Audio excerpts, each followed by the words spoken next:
As an entrepreneur building a business and seeing some traction, but not quite enough to reach unicorn status, one of the most stressful decisions that you'll face is whether to keep going, to close up shop, or to pivot. Today's episode is all about navigating these critical decisions.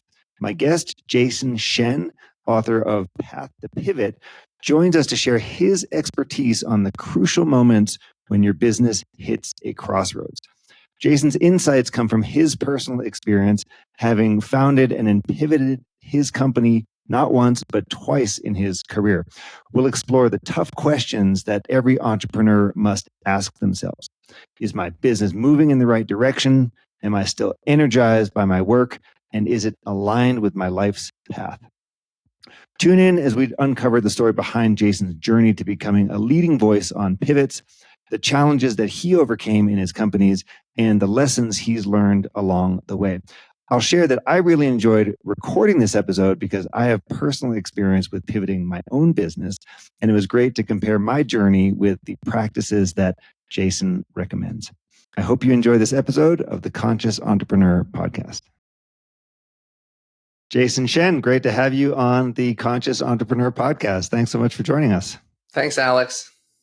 Now, you have written a really great book. It's called The Path to Pivot, and this is all about the hard things that entrepreneurs do when they're faced with this choice of, hey, is my business growing enough? Is this moving in the right direction? Am I energized by what I'm still doing? And is it aligned with where I think I'm going with my life and stuff like that? All really important questions for entrepreneurs. And by the way, something that I have a lot of experience with myself, having gone through a pivot of my company, Capta, several years ago now.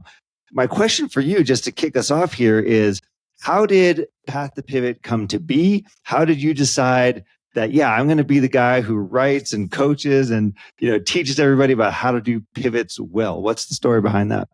Yeah, well, thanks first, Alex, for having me on the show. I'm excited to talk about Path to Pivot.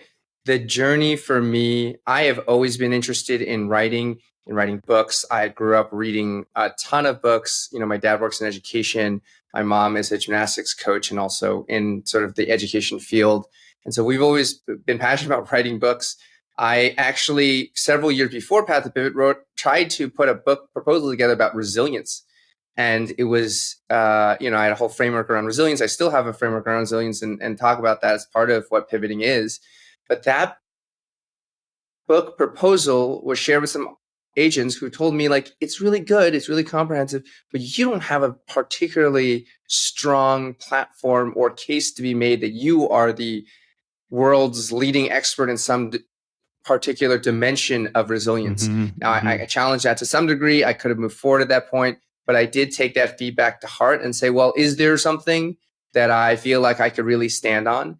And one thing I started thinking about was pivots, because I've done two, one less successfully, one more successfully. It takes a number of years to even get through one of these. I started to notice that there weren't a lot of stories and details written about pivoting. There's some anecdotes, and they're usually and then at the last minute, they came up with this amazing idea. And then, oh, great, thanks. I can take that one to the bank.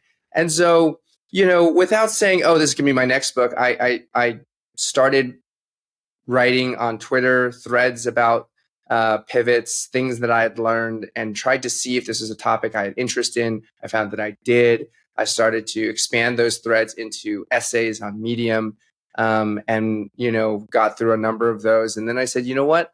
When I was leaving Facebook about a year ago to go full time into my executive coaching business, and I said, this is the perfect time to try to squeeze out something really condensed, really focused. I think my initial plan was 10 chapters, 1,000 words each, just super condensed, and then we ended up at something totaling around 39,000 words. So it expanded a bit from there. A little bigger than you first planned. I still feel that's right. But the point of the story is to recap my journey as an entrepreneur, to look at a process that I think is very hard to otherwise understand, and it's very scary to be in the middle of, and to document with more details, with more sort of backstory, examples of successful pivots from technology companies that we know and love, and some that we may not know, but should be aware of and respect. I always think of the famous ones of about Slack, for example. Groupon was a pivot. There's so many. There's so many of these companies that started out doing one thing and then do another. So it's nice to have a guidebook for this, because pivot comes up a lot in the startup world. When I work with as a mentor, for example, with startup founders, pivot's something that we hear people do. We know that it happens. There's not a lot of guides or roadmaps for this, and this was particularly informed. The book was particularly informed by your work, first at RideJoy and then at Headlight. RideJoy, as far as I understand, you went through Y Combinator and then went and did a pivot. Same thing with Headlight. So tell us about those experiences and what those look like from the inside. Yeah. Well, I got my start in entrepreneurship fairly early and also kind of late, because you hear some entrepreneurs talk about like selling baseball cards, or a recent client I was coaching was trading digital items in like video games in his teenage years and making tens of thousands of dollars. So in some regards, I was not that kind of entrepreneur. I was focused on gymnastics. I was focused on school. I got a scholarship to go to Stanford, and Stanford's really where I opened my eyes to, wow, startups, Silicon Valley, Hacker News, Paul Graham, Y Combinator. I kind of got on that whole train, and I was lucky enough 2 years into my career to start a company with a couple of friends that got into Y Combinator. We actually pitched one idea, we interviewed with a different idea, and 3 weeks into the cohort, we had a third. We came up with what ended up being RideJoy. I think Paul Graham's feedback at the time was like, "This isn't your best idea. Like, keep thinking." And we said, "Nah, this is it. We're going to do it." So we decided we were inspired by Airbnb. We thought at the time, sharing economy, marketplaces, there's got to be other opportunities out there besides just your empty space. eBay had stuff, Airbnb had space. So what about rides? And so we were exploring this. Uber and Lyft weren't even really kind of going. They were super nascent at the time. And we were looking at long distance. So we decided to launch a long distance ride sharing marketplace. We help people share rides to places like Burning Man. SF to LA was a huge major route for us along the West Coast. And we started to expand a little bit. But, a year and a half into the business, we were like, we're not growing fast enough. We need to grow faster in order to raise another round of funding. And then we got kind of our knees cut off from Craigslist. Craigslist was a big source of new users because they do have a rideshare section, sort of not really developed as a part of the product, but it exists. People were using it, and we were sort of trying to grow our user base, as many companies were at the time. And Craigslist finally woke up one day and just sort of like sent off all the, little sea creatures. It's like the giant whale, and has all the sea creatures sort of like attached onto it, and shook it all off. And we said, oh crap, we don't have a business to stand on anymore, and we don't have any inventory, because our inventory expires. It's not like a house. If you don't rent it this weekend, you can rent it next weekend. It's like that ride is gone. We have to find another ride, or this site looks incredibly empty and pointless. So we realized that we needed to pivot, and we tried to pivot, and we tried to talk our team into all these things, and we did it very inelegantly, very sort of poorly, all things considered. And then spent too long in sort of ideation mode with no action, and ultimately sort of fizzled out. It was very embarrassing. It was kind of humiliating, because we'd been sort of this crowning YC company that had been written about in this book, and it appeared in this Vanity Fair article with a whole photo with the YC partners and all that. So that was very embarrassing and humiliating, and we kind of slinked off into defeat. And I spent a couple of years nursing my wounds, working in other in product and marketing roles, before finally 5 years later getting a second chance to try again. And that second chance, I started a company called Headlight. It was really about doing better technical screening of candidates in a way that respected candidates' humanity and thought process, while also bringing time and sort of space back to the overburdened, engineering teams that otherwise have to spend hours of their time every week interviewing new candidates. We iterated on that product a number of different times before realizing that this was an venture scale business. It was another agency kind of take 20% of the first year salary kind of business, which isn't the kind of business we wanted to do. But this time we executed a much more focused and efficient pivot. We ran through the sort of like idea space much more quickly. We really, set a target for ourselves. It helped that we had a very limited amount of runway left, so we really had to make decisions fast. But we were able to reboot into a AI sort of proto AI experience for gamers that lived alongside them, that assisted them in gaming, assisted esports teams, raised new funding, built out new products, built out a new team, and made some headway in that field before ultimately taking a small exit to Facebook in the middle of the pandemic. So having those two pivot experiences, one less successful, one more successful, formed a lot of the basis for this book because I had two things to compare to, and then I had some grounding in which to tell the rest of this framework. Yes, yes. I mean, super interesting because the one didn't work out and you folded the company. The second one did, and you wound up getting acquired by Facebook, which is awesome. Very interesting to hear kind of what you learned along the way from these two. But I want to start with a different question here, which is if you're one of the main attributes of being an entrepreneur is I'm going to go with it. I'm going to be resilient. I've got grit, and I'm just going to keep working. And you hear all these things. They're like, don't quit, never give up. Success is just around the corner of your latest challenge or obstacle or what have you. So we get that indoctrinated into us a lot, right? This idea of like, just keep going, don't give up no matter what. And at the same time, there's the reality that says, look, businesses have certain trajectories and we expect them to, hit these models and milestones and that sort of thing. When someone is looking at a business and they're saying, should I stay? Should I go? Should I pivot? What are the considerations that need to be top of mind there? Because I think for a lot of people, they don't know. And I'll talk from personal experience. I didn't always know, is this, does this mean that I need to do a pivot? Does this mean that I just need to go find some other source of inspiration? Does this mean I need to go do a little bit more customer discovery? So what are the things, what does it look like when we're in this pre-pivot mode? Yeah. So there's a couple of things here, and I call this grit, pivot, or quit in the book, and part of the question is always like, why are you even doing this company? And the hope is it's nice to say this is an idea that is really just this problem has captured your attention and that you're super interested and focused on this space because of just, this is your life's work.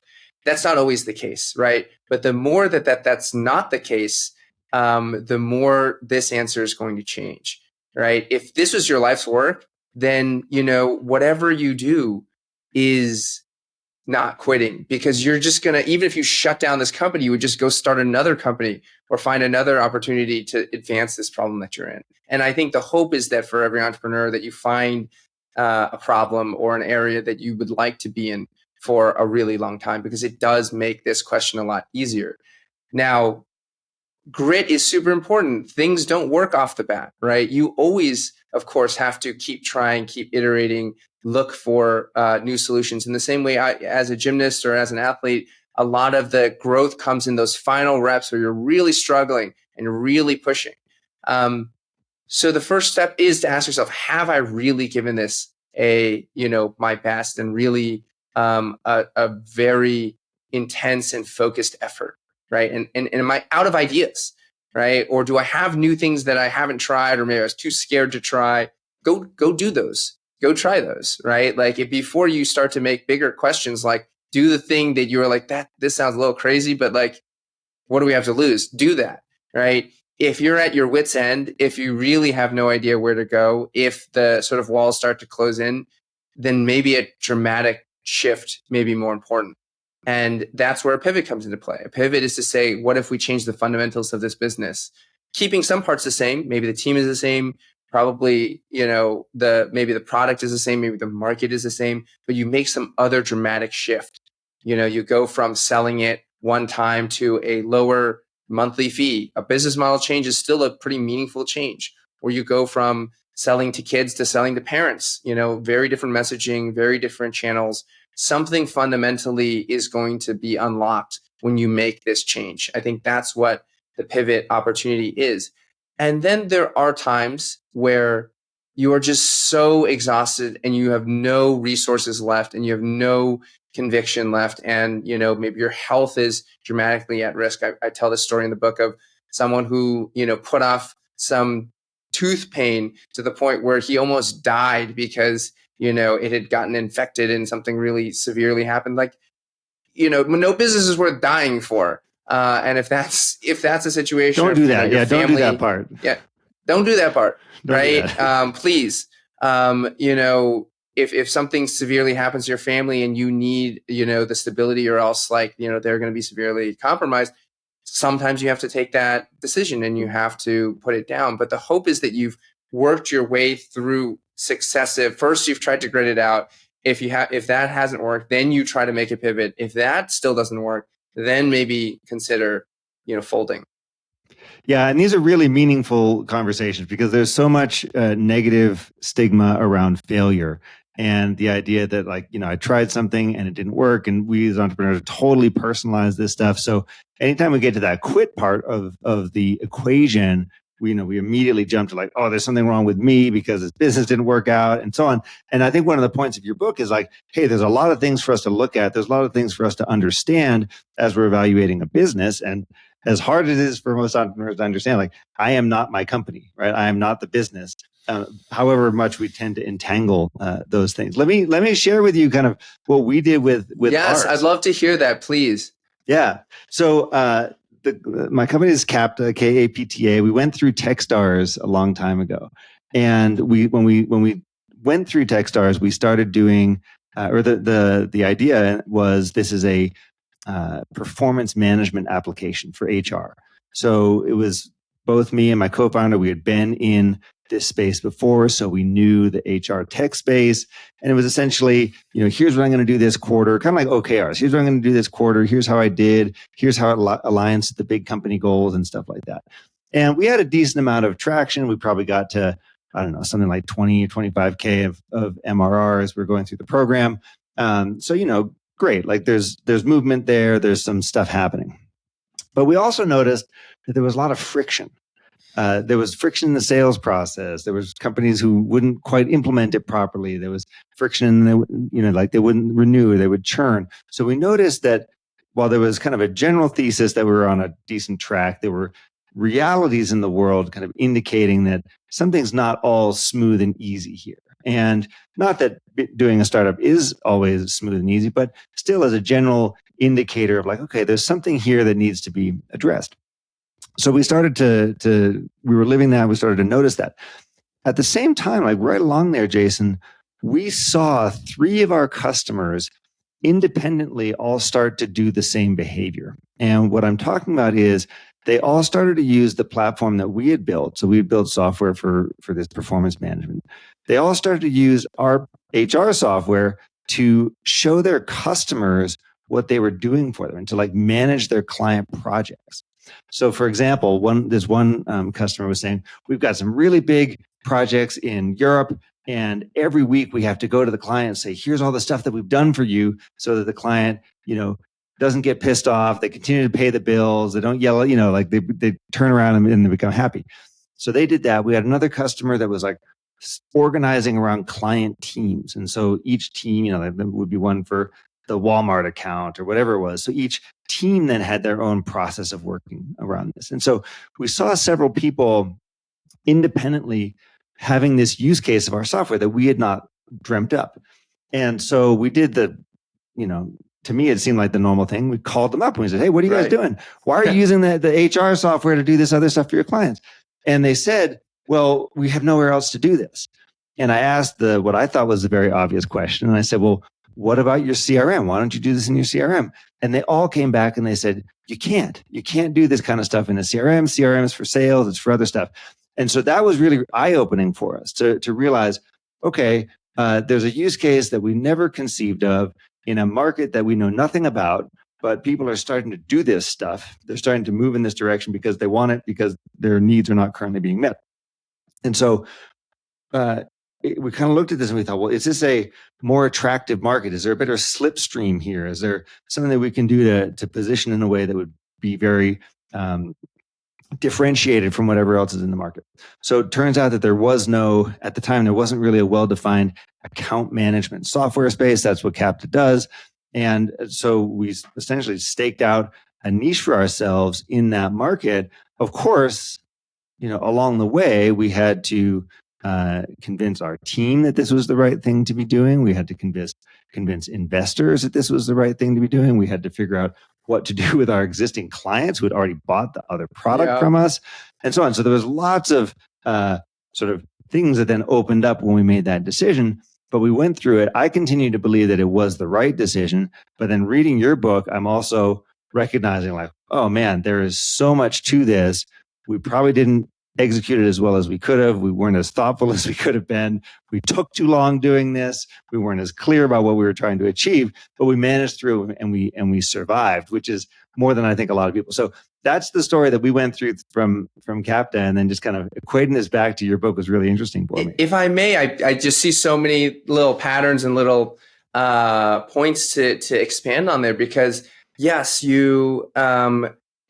when you did this, you're noticing new user behavior, right? Our users can surprise us with their creativity, with their resourcefulness, and trusting that they know how they understand their problems better than you do, and they're looking for things to help do that. And so it's so fascinating to see when users sort of act in these ways, and to understand like, oh, this is a bigger problem than the problem you thought you were solving, right? And a good pivot is always based on some kind of new insight, right? It's not just like, this isn't working and let's just try this other thing. It hopefully involves learning something from the world that you've already been operating in. That certainly gives you a leg up, an advantage, and that's what you had, right? You're able to shift your product, but position for a new problem, position for a new market, but sort of retain a lot of the experiences that you'd built, which is super.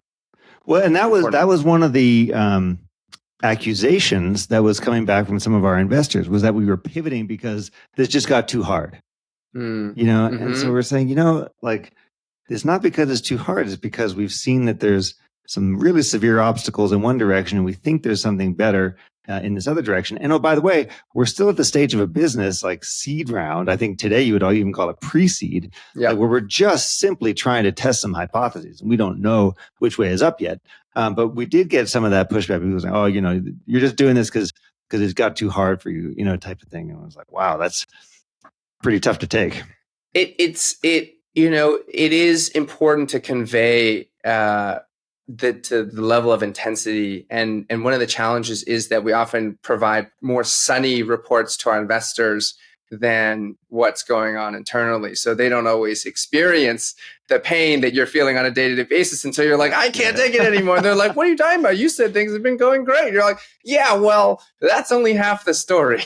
The other half of the story that I've been saying is like, oh, we're beat up and we're exhausted. But I think what's interesting is, having worked in so many different fields, and smaller companies, bigger companies. I was just visiting a friend of my old co-founder who's still at Facebook. I've left, but he's still there. And reflecting on my time at Facebook, they go through their own version of this. It's just all internal, right? I met an engineer who I was taking over a project that was called Group Stories for Groups. So, limited 24-hour little media snippets that people could post inside of a group. And the engineer told me, oh, I'm really excited about this. I'm feeling really good. Even though I'm not working on it anymore, I'm still tracking the numbers because I think this could be the one. I'm like, the one? What do you mean? He's like, well, I've worked at this company for 4 years, and nothing I've worked on has made it into full general availability. Everything has been in test experiments that eventually got shut down, reorged, passed on to another team. But this one I feel really good at. Spoiler alert, we worked on it for another 4 or 5 months. And, we were still working on it when I left, but eventually I found out that got shut down too. So that one was not it for our poor engineer friend. And so, when you look at these big companies, they have like 10 products that have really succeeded. It's like Stories is a success, Marketplace is a success. Dating, I don't know where that's at. There's a bunch of other things that a lot of people spend a lot of time and money on and aren't really that successful. And so, the rate of a big hit is so low that you have to expect that you're going to change dramatically, or else, that's reality of inventing new things. Well, so Jason, walk us through your framework here. You've got the align, explore, commit framework. It's very helpful. It's in a triangle. It's very easy for everyone to understand. But walk us through that, what that means. And I got to just say, I particularly love the concept presented at the very, very beginning, which is shoot the zombie. Yes. And tell us about shoot the zombie and how that fits in here. Yeah. So very quickly, align, explore, commit is a simple way to think about any kind of pivot. But of course, this business pivot is a super specific where we talk about this. Align, part one, is to make sure that everyone's on the same page with what we're doing, right? You talked about getting your team on board, your investors on board. But first, you got yourself on board and your own co-founders, right? As the founder, you really are the kind of essence of the business, and you have to be willing to. The zombie, many people have heard this phrase, zombie startup, is actually coined by a woman named Elle Morrill, who went through Y Combinator the year after I did, actually wrote one of the recommendation letters for her application. And she talks about this idea of a zombie company as one that's not really dead, but not really alive, right? You're making some money, you're having some usage. That's the hard part, right? If your company is completely flatline, it's easy to switch. You're not even pivoting. You're just coming up with a better idea. But when you are having some level of success and some level of growth, you're afraid to lose it, right? It's that cognitive loss aversion, right? And we feel like, oh, we made this ourselves. We have an endowment effect. We care more about the thing that we made than the thing that's out there that we don't know about. So you really have to reset yourself and say, hey, when we took venture capital, which is what we're talking about here, not every entrepreneur, not every company is venture backed. But if you take venture capital money, then the question becomes, is this something that has the potential to grow really, really quickly and become very, very large? And if it doesn't, you're not serving anybody by continuing to work on it. Now, if you think there might still be an opportunity to grow really quickly and so on and so forth, you don't have to do this. But if you're at this point, you have to recognize it will be painful, but you need to put down this business, and you have to recognize that you're sort of giving up the sort of moderate, mediocre success that you've gotten to in order to leap for something that you may not grasp on the other side. And you have to sort of come to terms with that. So that's what shooting the zombie is to let that thing die, to go out there and try to find something bigger and better, knowing that that might not happen, right? So align is really, let's get on the same page about that, and let's tell everyone this is what we're doing. But we don't say, hey, it's all over and we're just switching to this new idea. What you do say is, we're dedicating this amount of time to explore this new opportunity.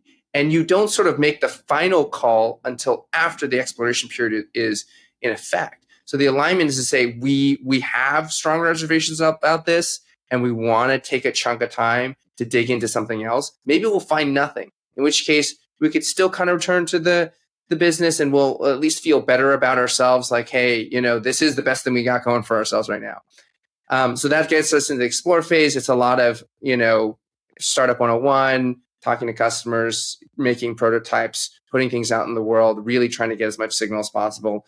And then the commitment, right? Committing is about doubling down, finally, sort of formally, fully shutting down the old business, telling the right story to your investors, to your customers, so that they understand the journey that you've been on, because you want them to support you. You want that the people who come onto the company and that your internal team narrative to be the same and clear, and that you're doing this for positive reasons, not just because, oh, yes, the old thing was bad, but the new thing is great.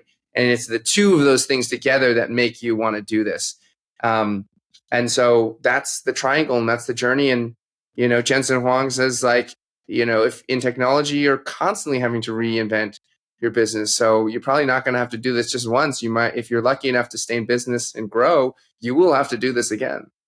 Well, that's one of the fallacies about product market fit, isn't it? The idea is that, you get it and then you're golden, when in reality, the market's always moving. Therefore, you constantly need to be adapting if you want to stay at product market fit. So align, explore, commit is the way to go about this.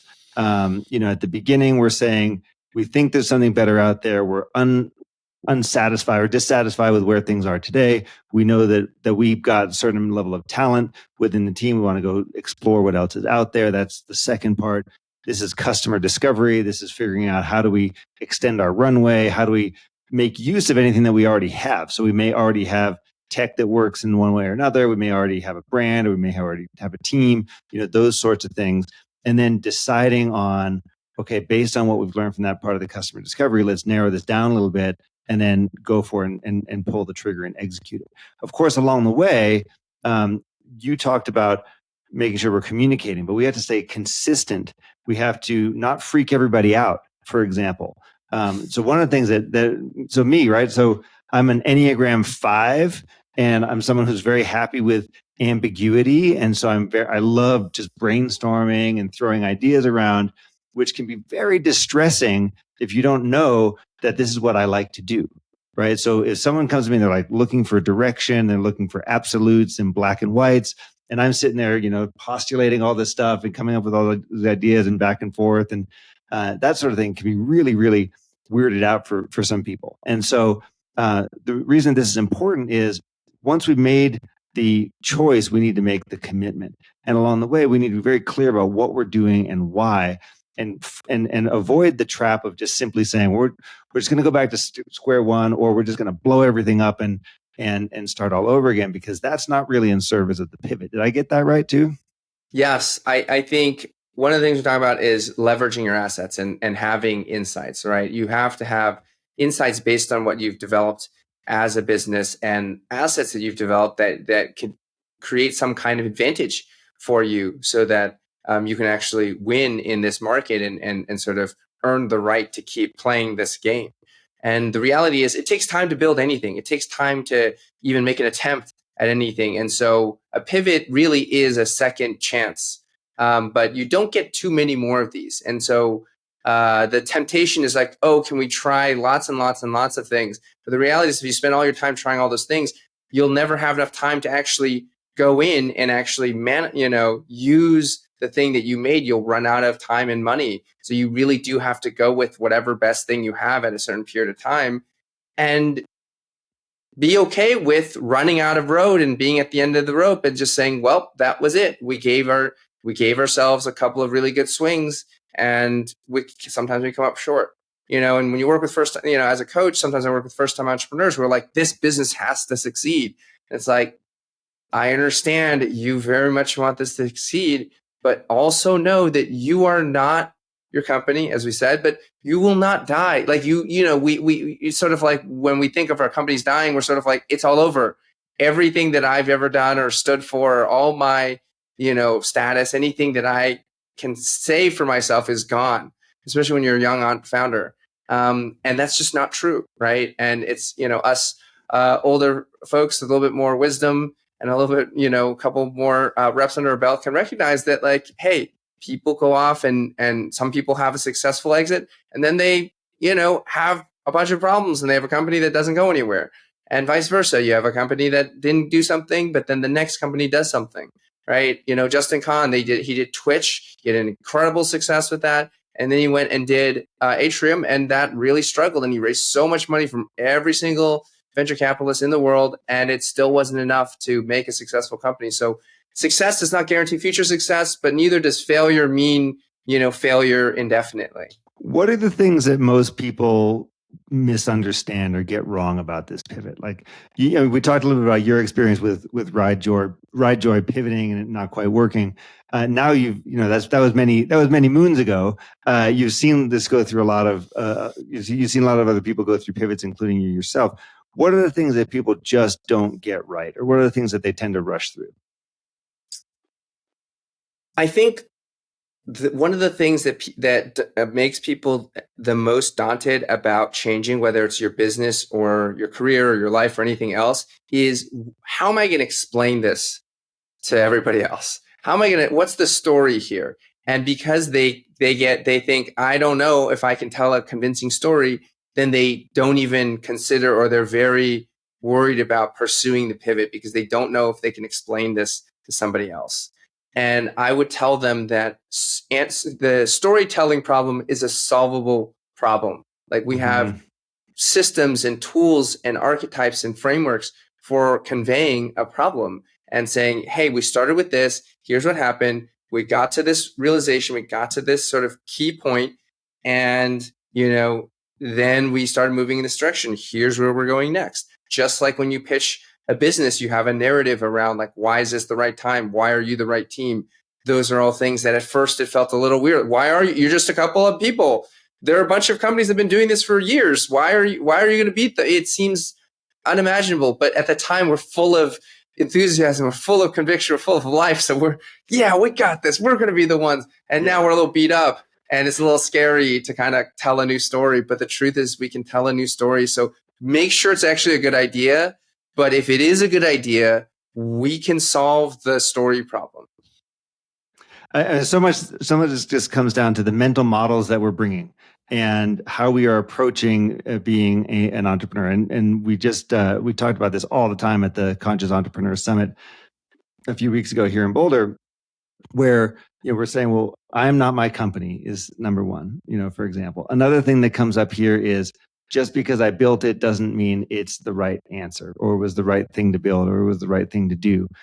And being willing to let go of those stories and being willing to see what else might be true around here is super scary for people, right? Because it's like, I'd rather stick with the one I've got than go back into this whole amount of unknown and this kind of thing. And I was really interested to see the way that you framed the opening of your book, the dedication of your book, because the reason I think the dedication of your book is cool is you recognize who these people are and the magic behind being an entrepreneur. And the way that you phrase it is your book is dedicated to every founder who has stared into the abyss and wondered if they could find a way through. The task is great, but you are greater. And having people really, truly understand and embody that makes such a difference when it comes to making things like hard pivots and building resilience. So I'm simply sharing this because I think so much of the hesitation or so many of the things that get in the way of building a great business are simply things that we're carrying around in our minds.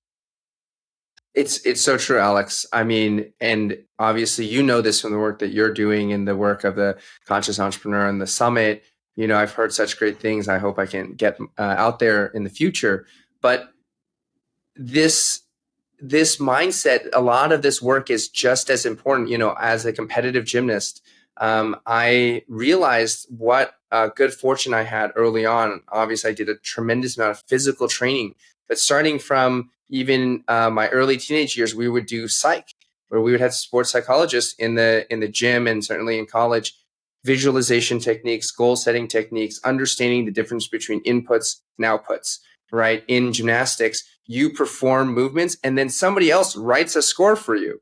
You can't control what that person puts in the paper, right? Mm-hmm. You can't control what they write down. You can only control your own training and what you put out on the floor. And then you have to, at some point, let go, right? And entrepreneurship is not something that can be created in a guaranteed fashion. There is no guarantee. You do have to leap. And the power of being an entrepreneur, the superpower of great entrepreneurs is that ability to be comfortable in ambiguity, to be comfortable with risk, and to know that even if they don't quite reach what they hoped for, that they'll be okay. Like that fundamentally we're going to be okay.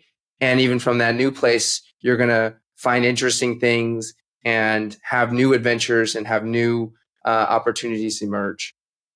Awesome. Jason, a couple questions before we wrap up here. The first is, sometimes feedback loops can be pretty long when you're building a company, right? You might do something and not see the positive effects for weeks or months or even longer. So when we go through a pivot, how do we know if it's working? What are the things that we should be looking at to say, is this a success? Did we make the right call here? I think it's really important to so there's this funny story about Astro Teller and Google X, and they talk about if you're going to train a monkey to stand on a pedestal and recite Shakespeare, focus on the monkey part, not the pedestal. And so it's like, how can you really suss out the most complex part of this process, right? What will it look like when it's, Nikita Beer talked about this as well in his version of like a consumer app, like design the consumer app and really think about what it's going to look like once it's actually being used. And do people really want it in that state?